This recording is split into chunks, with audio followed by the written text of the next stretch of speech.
تو بعض بچے مسجد کے صحن میں سو رہے تھے، پوری مسجد بہرحال کھچا کھچ بھر رہی تھی سونے والوں سے. تو رات کے 2:30 یا 3 بجے کے ٹائم جو ہے نا، ایک دم سے بڑی خطرناک آواز، ایسی خطرناک آواز وہ آج تک میرے مائنڈ میں ہے. ایسی خطرناک آواز تھی. آپ سوچو کہ 3 بجے کے ٹائم پر نیند کیسی خطرناک آتی ہے. 3 بجے کا ٹائم بہت زبردست میٹھی نیند کا ہوتا ہے کہ آدمی چاہ کر بھی جو ہے نا اٹھ نہیں پاتا ہے. نماز فجر کی اسی لیے تو قضا ہو جاتی ہے کیونکہ 3 بجے کا ٹائم بہت پیاری نیند کا ہوتا ہے. اور اللہ نے اس وقت اٹھنے کا ثواب بھی زیادہ رکھا ہے کیونکہ اس وقت نیند کی قربانی دینے والا یقیناً اپنی خواہشات کی قربانی دینے والا کہلاتا ہے.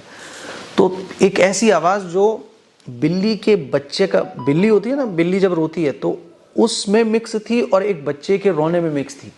بچے کا رونا اور بچے کا رونا بھی بڑا خطرناک والا ہے نا، اور بلی کا رونا، دونوں کو مکس کر کے ایک بڑی ڈینجرس سی آواز تھی وہ. جب وہ آواز آئی، اور وہ آواز جو ہے نا ماتر 15 سیکنڈ کے لیے ہوگی بس، اس آواز کو سن کر میں اکیلا نہیں تھا وہاں، 100 بچے تھے. اور ہمارے کلاس میٹ رہ چکے ہیں حضرت مولانا ندیم احمد قاسمی جو مظفر نگر کے رہنے والے ہیں، وہ بھی میرے ساتھ تھے. ایسی خوفناک آواز تھی کہ کئی بچے تو اٹھ کر بھاگنے لگے. اور جتنے بچے تھے اس مسجد میں سو رہے تھے تو آدھے بچوں کو وہ آواز سنائی دی اور آدھوں کو سنائی نہیں دی. جب وہ آواز سنی تو سب بچے اپنی نیند سے بیدار ہو گئے جن کو وہ آواز سنائی دی، اور بعض کو تو آواز سنائی بھی نہیں دی. آدھوں کو سنائی دی، آدھوں کو سنائی نہیں دی. بعض بچے تو اٹھ کے ڈائریکٹ بس بھاگنے لگے. میں بھی سو رہا تھا، میرے ساتھ میرے کلاس میٹ تھے مولانا ندیم صاحب، وہ بھی سو رہے تھے. ہم دونوں بھی اٹھ کے ایک دم کھڑے ہو گئے، آپ ایسے سمجھ لو. اور اس آواز کی کوئی سمت نہیں تھی، یہی نہیں پتا چل رہا تھا کہ یہ آواز آ کہاں سے رہی ہے. اور سارے بچے ہمارے آس پاس کے وہ بھی کھڑے ہو، اکثر ایسے تھے جو جاگ گئے اور بعض بھاگے تھے کہ یہ آواز، اس آواز کی وحشت اتنی تھی. پھر 15 سیکنڈ تک وہ آواز سنائی دی گئی، اس کے بعد وہ آواز ختم ہو گئی. یہ نہیں سمجھ آ رہا کہ آواز کہاں سے آئی. تو جو ٹیچرز تھے، جو بڑے علماء ہیں وہاں پر، ان میں سے کوئی آئے اور انہوں نے پھر جو ہے نا بچوں سے کہا بیٹا کوئی بات نہیں ہے، اور کہا کہ آیت الکرسی وغیرہ پڑھیں، آرام سے سو جائیں، کوئی بات نہیں. دوسری مخلوقات ہوتی ہیں، کبھی کبھی وہ نوٹی ہو جاتے ہیں، شرارتی ہو جاتے ہیں. پھر سارے بچے جو ہے نا بات چیت کرتے رہے آدھے پون گھنٹے تک، یار یہ کیسی آواز تھی. اس کے بعد سب سو گئے، بات ختم ہو گئی. تو وہ ایک ایسی خوفناک آواز تھی کہ اس جیسی آواز میں نے آج تک نہیں سنی ہے. اور وہ میرا فرسٹ ٹائم تھا کہ جب میں نے کسی جنات کی آواز کو خود سنا، اور اچھا خاصا سنا. مطلب ایسے سمجھ لو کہ 5 سیکنڈ میرے جاگنے میں لگے، اور ایسا جاگنا ہوا وہ کہ تھوڑی بہت بھی نیند باقی نہیں تھی، پورا نیند کا خمار ہی اتر گیا تھا. تو وہ فرسٹ ٹائم تھا میرا. ایسی خوفناک آواز اب بھی جب کبھی واقعات نکلتے ہیں تو میں گھر پہ بیٹھا ہوا عزیزوں کے ساتھ کبھی وہ واقعہ سناتا ہوں کہ بڑی خطرناک آواز تھی. ہمارے ساتھ ساتھ کئی بچے تھے جو اس آواز سے ڈر گئے. بعض چھوٹے بچے تھے وہ تو بھاگنے بھی لگے، ہے نا، اور کچھ پتہ نہیں تھا کہ کیوں بھاگ رہے ہیں اور کیوں جاگے ہیں ہم. بس ایک آواز تھی اور اس آواز کی سمت بھی پتہ نہیں تھی. تو جنات بہرحال ہوتے ہیں، اسی لیے اللہ کے نبی صلی اللہ علیہ وسلم نے سونے سے پہلے کی جو دعائیں ہیں ان کو پڑھنے کا حکم دیا ہے کہ سونے سے پہلے دعائیں پڑھ کر سو، وضو کر کے سو، ہے نا. تو اب پھر بھی ایسا ہو جاتا ہے تو اس سے گھبرانے کی ضرورت نہیں ہے. اگلے دن بھی ہم وہی سوئے تو اس کا مطلب یہ نہیں ہوتا ہم گھبرا جائیں، ہم پریشان ہو جائیں. پریشان ہونے کی ضرورت نہیں ہے، اگنور مارو. جتنا آپ پریشان ہوگے اتنا پھر یہ آپ کو پریشان کریں گے. میں کبھی مثال کے لیے سمجھاتا بھی ہوں کہ جنات اور شیطانوں کی حرکتوں کو اگنور کرنا سیکھو.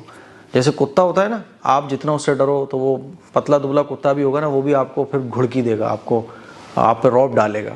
اور آپ جتنا ڈرو گے اور تھوڑا سا آپ ہمت کر کے یوں اس کو بھی تھوڑا سا ڈرا دو نا تو بھاگ جائے گا. تو ایسے ہی ان کی بھی مثال ہوتی ہے. تو 1-2 بار ایسا اور بھی ہوا ہے، لیکن یہ بہت ڈینجرس تھا جو میں نے اپنی لائف میں پہلی بار آواز کو فیل کیا. تو آپ لوگوں کے ساتھ بھی ایسا ہوا ہوگا، لیکن نظر انداز، زیادہ ٹینشن میں نہیں آنا چاہیے، ہے نا. زیادہ ستائیں تو اللہ سے دعا کر لو کہ اللہ تعالیٰ ان سے حفاظت فرمائے، ہے نا. ڈرو مت. بس جتنا آپ ڈرو گے یہ آپ کو ڈرائیں گے، جتنا آپ گھبراؤ گے یہ آپ کو اور زیادہ گھبراہٹ میں ڈالنے کی کوشش کریں گے. تو ایک چھوٹا سا واقعہ تھا. جنات بہرحال ہوتے ہیں اور جنات کی حقیقت سے انکار نہیں کیا جا سکتا، ٹھیک ہے۔ ہاں وہ ان کے رہائش کی جگہ جنگلات ہوتے ہیں، ان کی رہائش کی جو جگہ ہوتی ہیں وہ ویرانے علاقے ہوتے ہیں، ان کی رہائش کی جگہ ہمارے گھر نہیں ہوتے۔ کبھی کبھی شیطان قسم کے جو جنات اور شیطان ہوتے ہیں وہ آ جاتے ہیں، وہ حاوی بھی ہو سکتے ہیں، لیکن پھر بھی ان سے گھبرانے کی ضرورت نہیں ہے۔ دعاؤں کا اہتمام کیجیے، آیت الکرسی ہے، سورہ بقرہ ہے، صبح شام کی جو دعائیں ہیں، کھانا کھانے کی جو دعائیں، حضور نے ہمیں دعائیں سکھائی اسی لیے تاکہ ہم ان دعاؤں کا اہتمام کر کے اس طرح کے شروں سے بچ سکیں۔ تو مجھے امید ہے کہ میرا یہ چھوٹا سا واقعہ آپ لوگوں کو پسند آیا ہوگا، اس کو شیئر کریں۔ السلام علیکم ورحمۃ اللہ وبرکاتہ۔ ناظرین، ویڈیو اچھا لگا تو لائک، شیئر، سبسکرائب ضرور کریے۔ ملتے ہیں اگلی ویڈیو میں۔ اللہ حافظ۔